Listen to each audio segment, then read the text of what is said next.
ప్రత్యేకమైనటువంటి దీపాలు ప్రత్యేకమైన రోజుల్లో వెలిగిస్తే భయంకరమైనటువంటి అప్పుల బాధలన్నీ తొలగిపోతాయి. అప్పుల విషవలయంలో కొట్టుమిట్టాడుతున్న వాళ్ళు ఏదో ఒక రకంగా డబ్బులు కలిసి వచ్చి ఆ అప్పుల విషవలయం నుంచి బయటపడాలంటే ప్రత్యేకమైన రోజుల్లో ప్రత్యేకమైన దీపాలు వెలిగించాలని పరిహార శాస్త్రంలో చెప్పారు. ఎంత పెద్ద రుణ బాధలు ఉన్నా సరే అవన్నీ పోగొట్టే శక్తి కందిపప్పు దీపానికి ఉంటుంది. ఎవరైతే కందిపప్పు దీపాన్ని 9 మంగళవారాలు గృహంలో వెలిగిస్తారో వాళ్ళకి 9 మంగళవారాలు పూర్తయిన తర్వాత అతి త్వరలోనే ధనం చేతికొచ్చి పెద్ద పెద్ద అప్పుల సమస్యల నుంచి సులభంగా బయటపడవచ్చు.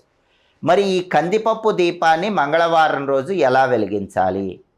కందిపప్పు దీపాన్ని వెలిగించటానికి అప్పుల సమస్యలు పోవటానికి ఉన్న సంబంధం ఏంటి అనే విషయాన్ని పరిశీలిస్తే, నవగ్రహాలలో కుజుడు దోషంగా ఉంటే జాతకంలో అప్పులు ఎక్కువ అవుతాయి. కుజుడి బలం